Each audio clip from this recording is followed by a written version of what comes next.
شروع کرتا ہوں اللہ کے نام سے جو بڑا مہربان اور نہایت رحم کرنے والا ہے۔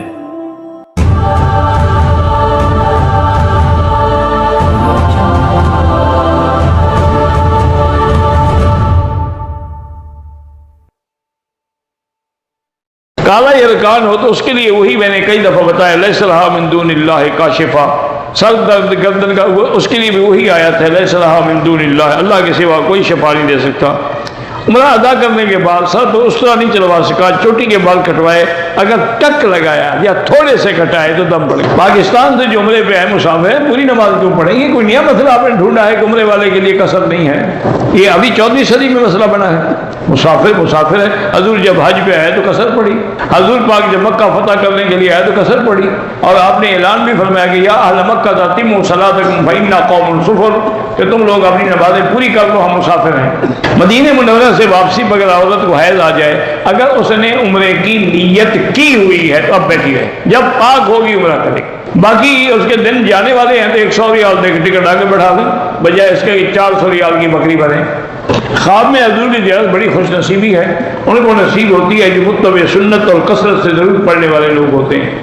عید میلاد کی نبی پہ چاول یا کوئی چیزیں اور پکوا کے تقسیم کریں، بالکل ناجائز ہیں، تقسیم کرنا بھی ناجائز ہے، کھانا بھی ناجائز ہے، یہ تو بدعت ہے۔ اگر آدمی ویسے لیٹا رہے، نیند نہ آئے، وضو نہیں ٹوٹتا، کراچی سے احرام باندھ لیا، بیوی نے بھی نیت کر لی، مکہ پہنچے تو بیوی کو ماہواری ہو گئی، حرم نہیں آئی، ہوٹل میں رک گئی، کل ہم نے ہم بستری کی ہے اور باقی عمرہ آج ادا کیا، ماشاءاللہ عمرے سے پہلے ہم بستری ضروری تھی انہیں، اور وہ بھی اس وقت اس بدبخت نے کی ہے جب وہ حیض میں تھی، ڈبل گناہ ہے۔ یسألونک عن المحیض فاعتزلوا النساء فی المحیض ولا تقربوہن، توبہ بھی کرو، صدقہ بھی کرو، اس کو عمرہ بھی ادا کرو، دم بھی ادا کرو۔ یہ تو مذاق ہے۔ وتر کی 3 رکعتیں ہوتی ہیں، اگر مجبوری کی وجہ سے پیشاب نکل جائے، بیماری ہے کوئی نہیں، کپڑا دھو لے، جا کے دوبارہ وضو کرے۔ میرا بھائی علماء کے بارے میں ایک میری عادت ہے، میں علماء کے بارے میں نہ الحمدللہ برائی کرتا ہوں نہ برائی سنتا ہوں، بلکہ آپ بھی دعا کیا کریں، کیونکہ یہ علماء ہی ہیں جن کی وجہ سے یہ دین باقی ہے۔ یہ دین تمہیں کالجوں نے نہیں دیا، یونیورسٹیوں نے تو نہیں دیا، یہ تمہیں اسکولوں نے تو نہیں دیا، یہ علماء کی وجہ سے ملا ہے۔ اگر ان کو بھی تم، اور شیطان یہی چاہتا ہے کہ تمہیں ان سے بدل کر دے تاکہ تم دین سے بدل ہو جاؤ۔ کہتے ہیں کہ سورۃ الفاتحہ کے بعد سکتہ، حنفی مسلک میں سکتہ ناجائز ہے، حنبلی رحمہ اللہ کے حنابلہ ایک روایت میں ہے لیکن وہ بھی اس کو زیادہ قوی نہیں مانتے۔ نماز جنازہ میں سورۃ فاتحہ نہیں ہوتی، ثنا پھر درود پھر دعا۔ عورتوں کو بھی نماز جنازہ پڑھنا چاہیے۔ جب حضرت عمر قبر سے دیکھتے نہیں تھے تو بی بی عائشہ پردہ کیوں کرتی تھی؟ اولاً تو یہ روایت صحیح ہے میں نہیں ہے، اگر ہو بھی تو ادب ہے۔ میرے بیٹے کی عمر 8 سال ہے، صحیح نہیں بول سکتا، زمزم پلائیں، اور رب اشرح لی صدری ویسر لی امری واحلل عقدۃ من لسانی یفقہوا قولی، یہ آیات پڑھ کے دم کریں۔ چھوٹے بڑے عمرے میں کوئی فرق نہیں، بڑے میں سفر دور ہوگا، ثواب زیادہ ہوگا۔ 6 سال ہو گئے ہیں، مجھے اولاد نہیں ہوتی، کوئی کوکھ بند نہیں کر سکتا، اللہ جب چاہے دے جب چاہے نہ دے، یہب لمن یشاء اناثا ویہب لمن یشاء الذکور۔ ایک عمرہ کتنے دن کے بعد کریں، چاہے 2 دن کے بعد کریں، چاہے روز کریں، لیکن اس طرح پھروانا پڑے گا۔ فرض نماز کے پیچھے حنفی ہے تو فاتحہ نہ پڑھے اور شافعی ہے تو پڑھا کرے۔ عید میلاد منانا بدعت ہے۔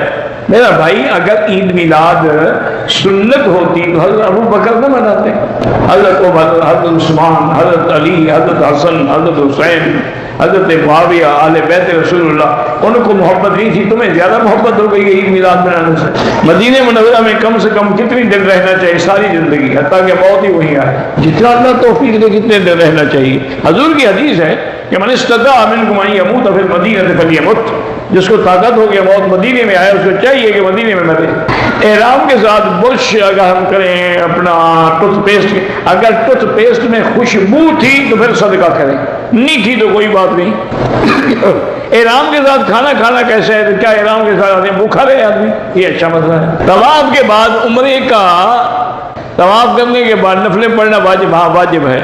خانہ کعبہ پہ کسی کا نام نہ لکھا کریں۔ طائف جائیں تو واپسی پہ احرام لازمی ہے، وہ میقات ہے۔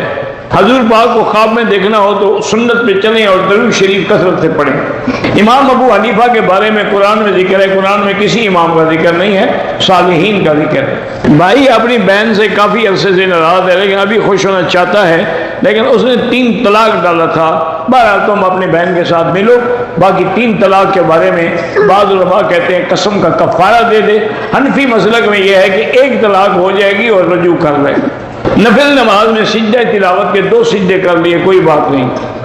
مفتی ظفر علی خان صاحب ایک بہت بڑے عالم ہیں، انہوں نے تبلیغی جماعت کے خلاف کیا کہا ہے اللہ عالم، نہ میں نے سنا ہے نہ مجھے کوئی حق ہے کہ میں بحث کروں۔ دعا جو ہے وہ عبادت کا مغز ہے، بالکل دعا جو ہے وہ مخ العبادہ ہے، باقی کوئی مذاق اڑاتا ہے تو اللہ اس کو ہدایت دے۔ مسجد عائشہ سے، مدینے سے، طائف سے، اب میں جیرانہ سے جہاں مرضی آئے کرو، اگر عمرے میں کوئی بھول چوک ہو گئی ہو، پہلے پتہ ہو نا کیا، ورنہ صدقہ خیرات کر دو بس، اللہ معاف کرے۔ عورت ایام حیض میں حرم میں نہیں آ سکتی، باہر میدان میں بیٹھی رہے۔ عمرے کے دوران مقام ابراہیم پر نماز پڑھنے کے بعد میں نے بیٹی کے منہ پہ مارا تھا، باہر اسے پیار کر لو اور کیا ہے۔ میں نے عمرے کے بعد خوشبودار صابن استعمال کیا، صدقہ کر دو کچھ، خیرات ادھار لے کے بھی ہو سکتی ہیں، ہو سکتی ہے۔ یہ جو شیعہ ماتم کرتے ہیں، ماتم کرنا ہی لعنت ہے، دیکھنا بھی لعنت ہے۔ اللہ کے نبی نے فرمایا ہے کہ من لبس السودا وشق الجیوب وضرب الخدود فلیس منا، جو آدمی سیاہ کپڑے پہنے، چہروں پہ تھپڑ مارے، بال نوچے ماتم میں، فرمایا اس کا میری جماعت سے کوئی تعلق نہیں۔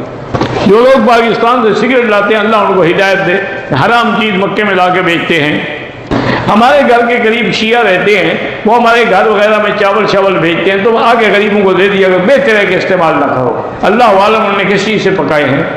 ہمارا جو قصائی ہے وہ شیعہ ہے، بہتر ہے اسے گوشت ہی نہ لیا کرو، پتہ ہے وہ ذبح بھی کرتا ہے کہ نہیں کرتا، لوگوں کو حرام کھلانے کے لیے۔ 28 دن کا ویزا ہے، 8 دن یہاں رہیں گے، 15 دن مدینے میں، پھر آپ مسافر ہیں، زیادہ بحث میں پڑھنے کی ضرورت ہی نہیں ہے۔ موٹے بندے جو ہیں ان کو ران میں زخم ہو جاتے ہیں، تیل لگا لیا کریں سادہ، کوئی تکلیف نہیں ہوگی۔ کہتے ہیں کہ آپ نے کہا تھا کہ میرا نانا بریلوی تھا، وہ آپ جیسے بریلوی نہیں تھے، وہ پکے علماء تھے، ان کے اندر صرف محبت کا غلب تھا، ورنہ وہ ان کی طرح نہ قبروں پہ سجدے کرتے تھے، نہ عرس کرتے تھے، نہ چڑھاوے چڑھاتے تھے۔ لفظ بریلوی کہنے سے تمہیں ہاتھ آ گیا تو کیا ہو گیا؟ میرے والد بخیل ہیں، کنجوس ہیں، دعا کرو اللہ ان کو سخی بنائے۔ یا تو عام طور پہ میری بیٹیاں جب غسل کرتی ہیں تو سطر کا خیال نہیں کرتی، ایسے باہر نکل آئیں، صرف تولیہ لپیٹ کے باہر نکل آئیں، کنگھی دیتی ہیں، بال گرتے ہیں، خیال نہیں کرتے۔ حالانکہ ضروری ہے کہ ہر لحاظ اسی موقع پر شیطان کو جادو کرنے کا بھی اور جنات کو اپنے عشق کے اظہار کا موقع ملتا ہے۔ اسی لیے آپ کے جو چھوٹے چھوٹے بچے ہیں ان کو مغرب کے بعد باہر نہ جانے دیا کریں، اور ان پر ہمیشہ سورۃ فاتحہ، آیت الکرسی، معوذتین یعنی قل اعوذ بالفلق، قل اعوذ بالناس پڑھ کے دم کیا کریں، تو انشاءاللہ اللہ کی رحمت سے ساری پریشانیاں دور ہو جائیں گی۔